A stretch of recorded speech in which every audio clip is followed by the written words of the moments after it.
Hey everyone, welcome back to my channel. So today we'll be talking about the day in the life of a software engineer at Amazon, COVID-19 edition. So I shouldn't have to tell you this, but given the current circumstances the world is facing right now, COVID-19 has changed a lot of things for a lot of people. Some people might be out of the job, some people might be furloughed, and for other people it's business as usual. And in the case of many tech workers, things are business as usual, with the only thing being that everyone's pretty much just working at home. So even though I've been wanting to make a video like this for a long time, I won't be able to take you around the office, show you my commute, my desk, like everything that I do on a daily basis. Just given the current situation, that's just not really possible. But I will give you insight into what I usually do every single day at work and how I'm coping with my current work today, or just being at home due to this whole situation. So let me just start this off by saying that there's no typical day for a software developer. Especially at bigger companies, it's pretty dynamic. You're always working on new stuff. It's fast-paced, all that good stuff. So working from home, at least for me, leads to a lot of unproductivity. I guess I'm just still not used to it because I've never had to work from home for extended periods of time. I prefer being around other people. If I need to ask questions, they're right there. So I don't get that with working from home. Of course I can always message them, but it's just not the same, So that being said, my current routine has changed up just a little bit, but I can still give you insight into what I would do on a daily basis. So in an average week, what it would look like, at least for me, is I would get up in the morning, usually 8, 9, just depending on when I went to sleep. And then I would get on and, after doing my little morning rituals and stuff like that, I would get on my laptop, check Chime for messages, my email, all that introductory stuff to see if there's anything I need to do. I look at my schedule for the day.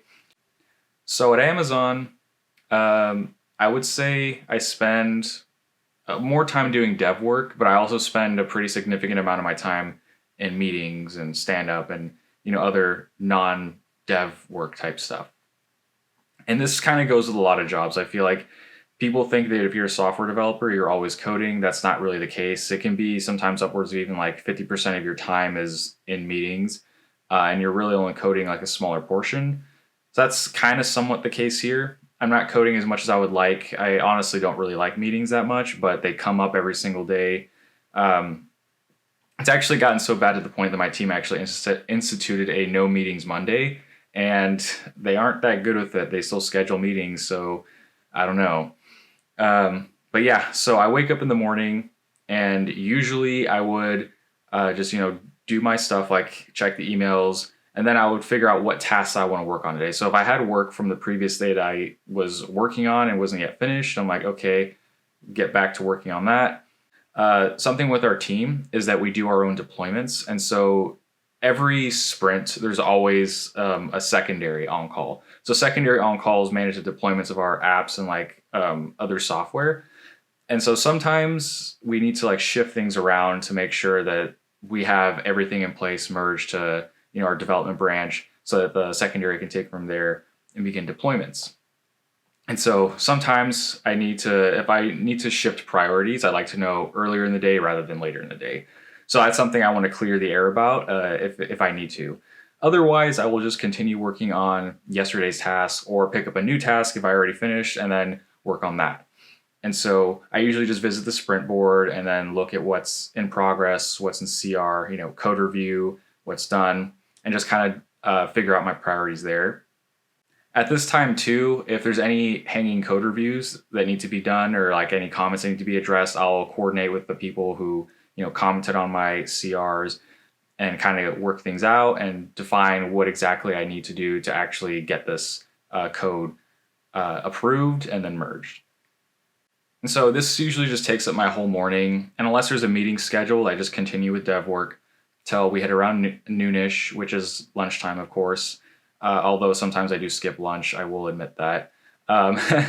So if I'm not eating lunch, I'm just still working. And then at least for our team, we do things a little bit weirder. So stand-up, instead of being in the morning, is actually in the afternoon. And before we had it super late. It was like 3:30 was when we had our afternoon. But then we split our teams up into an Android team and an iOS team.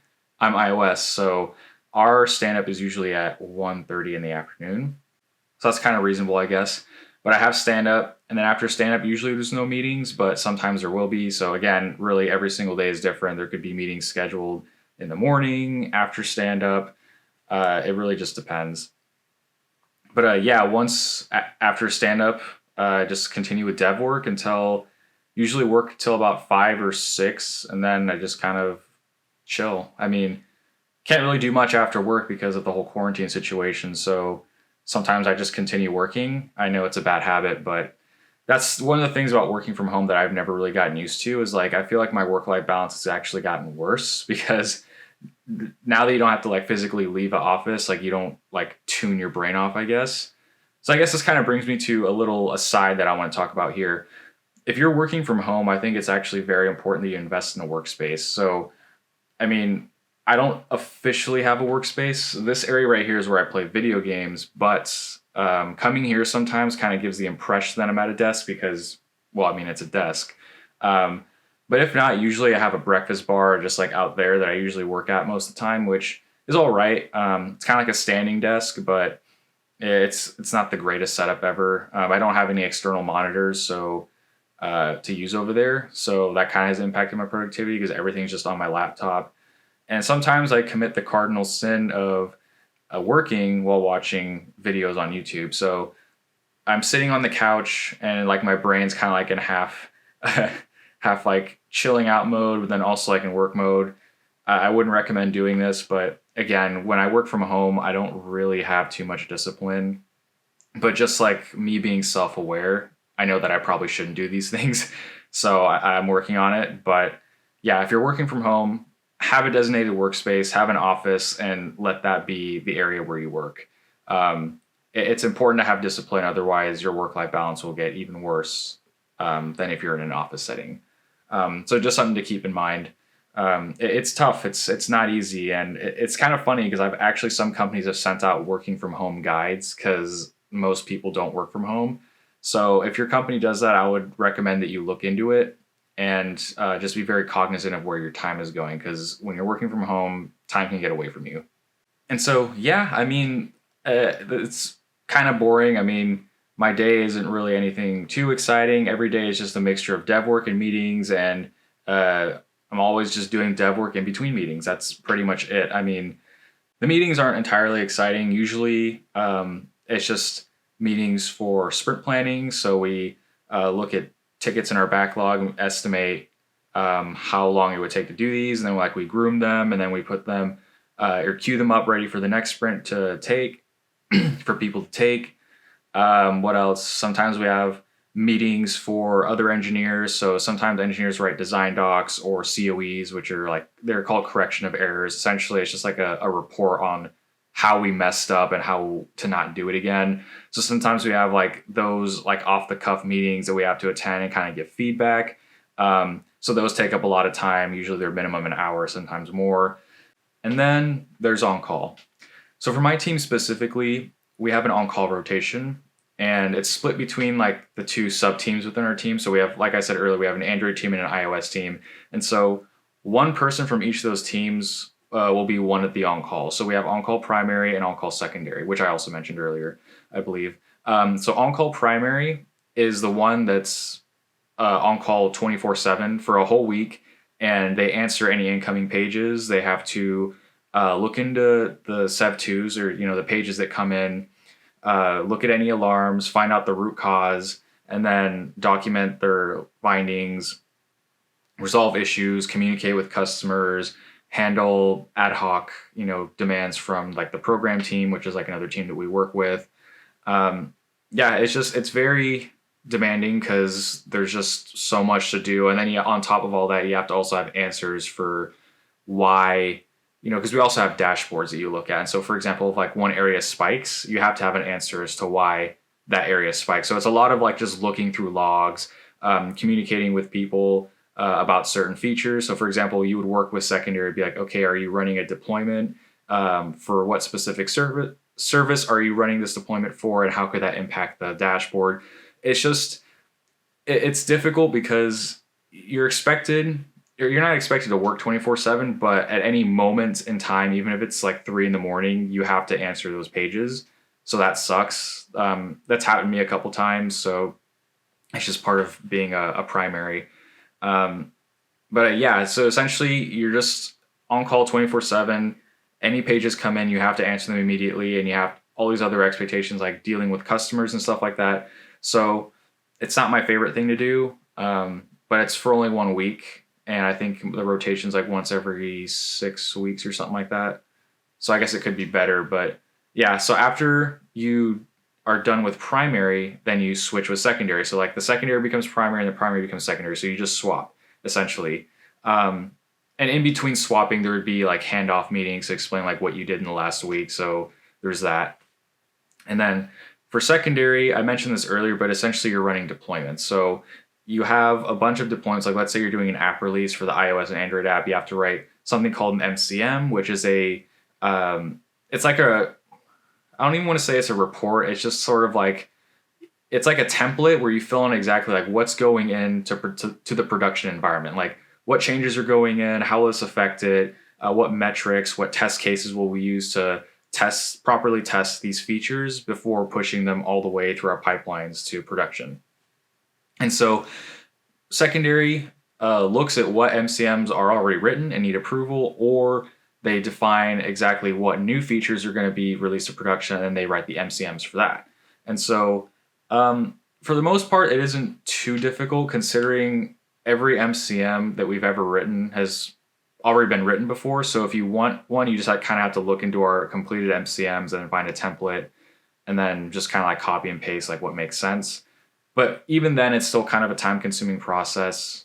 So that's kind of that process of writing the MCMs. So then after you write the MCMs, then you have to execute them.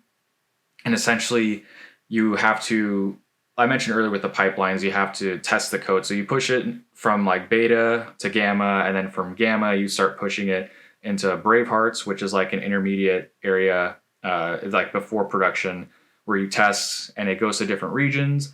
You test all the changes, and if all the changes are good, you hit a baking period, which is just like you wait for X amount of time. And then you just continue that process all the way until you've reached the final region, which is usually production PDX. So PDX just means Oregon. That's kind of like our last environment, like our most stable environment for production that we hit. And so once you hit that, it's officially deployed, and you deployed software into a production environment that's been thoroughly tested, and then you just repeat the process over and over again. That's essentially what secondary does. Now you might be thinking, okay, wow, they don't have to be on call 24/7. Secondary has its challenges, so it's very time-consuming work because people are very, they want certain things to go out by certain days, and so you have to do essentially everything you can, even if it means working 12 hours a day to make sure the MCMs are approved and you get everything deployed to a certain stage or completely deployed to production. So it's very demanding work and it's time-consuming, but it's not necessarily the most difficult in my experience. It's just very involved work, I guess you could say. And that's essentially the day in the life of a software engineer at Amazon, COVID-19 edition. I mean, it's not too exciting. Like I said, it's just dev work and meetings for the most part. And then there's the added on-call rotations, which I just explained, primary and secondary. I don't know if all teams does this. That's just what my team does. So I think we might be pretty unique in that sense. What else? At the end of every week or every 2 weeks, we try to do like a team outing. So because of this whole COVID-19 thing, normally we would go out to a restaurant. So that would be sort of like our team bonding experience. But now usually we have a mandatory happy hour at the end of every week. So this is just to kind of keep, team morale up and like keep the social aspect of it, because we aren't just coworkers, we all want to get along with each other. And so it's really important, especially in times like these when you're working from home, to always maintain a good relationship with your coworkers and having these little social outings as well, like scheduling them in between everyone's busy, schedule. It's important. It goes a long way, I think.